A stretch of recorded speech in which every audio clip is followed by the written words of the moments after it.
Imagine this. You're at a beautiful beach, Manly Beach in Australia, and it's the first time you're there and you're enjoying the beach, you're enjoying the Australian weather here in the winter in January. And you're swimming in the water and you're having a good time. All of a sudden, this dark cloud starts to approach you, like in the water, not from above, but in the water. And you don't know exactly what it is, but it's kind of moving around in a mysterious way. And then all of a sudden, the lifeguards call you in. It's like, come on in. Everybody needs to come in. Everybody needs to get out of the water. There's a danger in the water. What are your thoughts on that? That's what we're going to talk about this blob, this mysterious blob. It was actually a bait ball. Not just one, but 3 bait balls that combine into one to make one hell of a large bait ball. And we're going to talk about that on today's episode of the How to Protect the Ocean podcast. Let's start the show.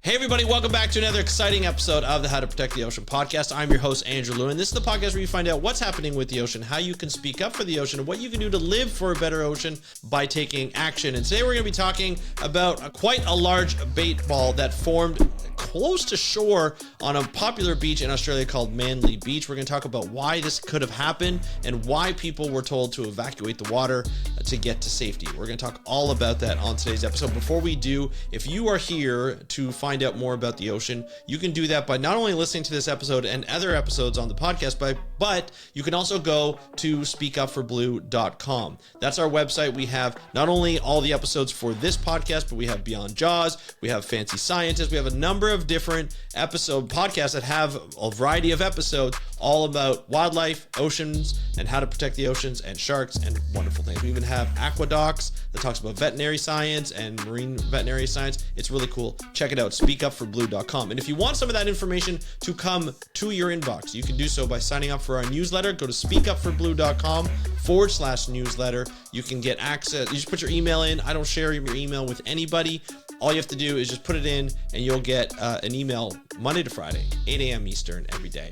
You'll get access to ocean news, our latest episodes, video and audio, as well as jobs. If you're looking to build your career, you can get job ads in there as well. All right, let's get to the episode. This is a really interesting one. It's a fun one, really. I want to kind of give you a fun one because we've been talking a lot about some serious issues in conservation, and I want to talk to you today about the bait ball that formed off of Manly Beach at the beginning of January that kind of scared a bunch of people. There were some reactions on TikTok and some reactions online that people were like, what is this blob? It's really weird. It's moving interestingly in interesting patterns, just a lot like a flock of birds. You know, when they come in and there's like 1,500 birds in one flock and they're all moving together in unison, and then you're wondering, how do they do that? Well, there's science that goes into that, but there's a reason why they're coming into a bait ball. It's to protect themselves from other predators that are going to come and eat these fish. By themselves, they are vulnerable. As a big school of fish, they are not so vulnerable. So we're going to talk a little bit about that and what happened. So it's really interesting in terms of what happened. So swimmers were ordered out of the water as a rarely seen natural event swamped Aussie's beaches in Manly Beach. So the swimmers were ordered out of the water as a rarely seen natural event swamps Aussie Beach, which is Manly Beach. And so basically a massive, like 3 large school of fish, basically a bait ball.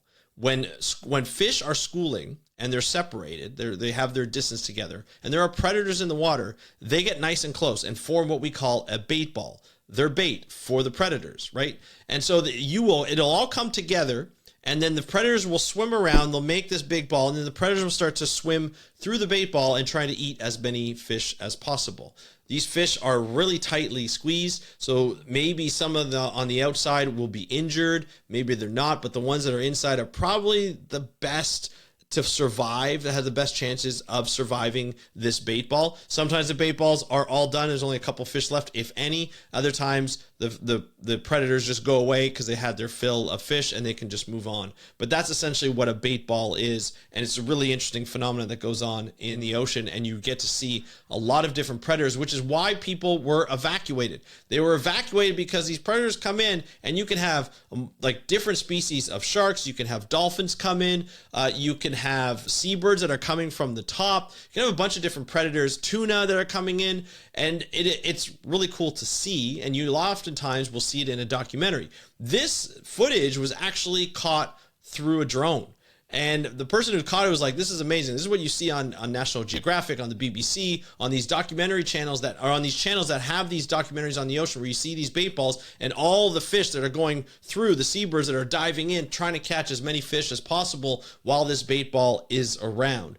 It's a really cool phenomenon. It's something that I think people will like really enjoy to see, and to see it that close doesn't happen often. And because these bait balls are usually in the open ocean, why they're in such a shallow water, I don't know. There could be a number of different reasons. It could be that the fish were brought in for their food, for their prey. It could be plankton. It could be smaller fish. They could be coming in to swim. A lot of these smaller fish will come to the shallow waters for refuge against their larger predators. But if there's enough of them, they might come in. They might attract the predators to come to the shallow waters to get their prey and to eat their prey as they move along on their own way for the rest of the day. This is kind of a cool thing to see, but it's very, very rare because you don't want to get clipped, or you don't want to get involved. You don't want to be in the middle of it and by accident get bitten by a predator or hit by a fish or by a dolphin or tuna. There's some big predators out there that can cause a lot of damage, and you want to be out of the water when that happens. So obviously the lifeguards were saying, yeah, it's time to evacuate the water and get out, because this is something that is a pretty cool thing to see, but you don't want to be a part of it by any means. So this is kind of cool. A lot of researchers were asked to be on, I didn't see any articles where the researchers were talking about it, other than the fact that these bait balls attract a number of different predators. So obviously for people to get out of the water so that they're safer. But really cool thing to see. And the person who got the drone said, hey, this is like footage of a lifetime to get from a drone operator. And I think the cool part of this entire process is that the fact the drones are driving people to the beaches to see what's in the water. I think it's cool. It really gets our curiosity going. It gets people to explore. It gets people to see what's out there, get different visuals of the ocean and of like beaches like Manly Beach, and to be able to, help people as they go along. They'll be able to say, hey, there's something coming and you need to see it. Because sometimes when you're in the water and you're seeing it at the same level, you may not see what's coming. And so it was kind of cool that there's somebody with a drone to be able to say something, or to be able to record it, and to be able to see a bait ball and everybody was safe. So obviously a good story. This is kind of a cool thing. Obviously not good for the prey, but this is life in the ocean. It could be harsh sometimes for the lower end of the food web. But anyway, I thought this was cool to share. I hope you enjoy it. I thought it was a really cool story to tell, and it really shows what happens in the ocean, especially when it comes close to that human barrier where we get to see it up close, and we don't have to go out on a boat to be able to see it for all those people who get seasick. So I thought it was kind of cool. So that's it for today's episode. I hope you enjoyed it. I want to share kind of a fun story and kind of a neat story. Obviously not fun for the prey, but you know what? That is life. That's what happens. So if you have any questions or comments, put them in the comments below if you're watching this on YouTube or on Spotify. And if you're listening to this through your favorite podcast app, just hit me up on Instagram at How to Protect the Ocean. That's at How to Protect the Ocean. And of course, if you're watching this on YouTube and you want to see more, hit that subscribe button and that notification bell so you don't miss any of our other episodes that we put up Monday, Wednesday, and Friday. And I want to thank you so much for joining me on today's episode of the How to Protect the Ocean podcast. I am your host, Andrew Lewin. Have a great day. We'll talk to you next time, and happy conservation.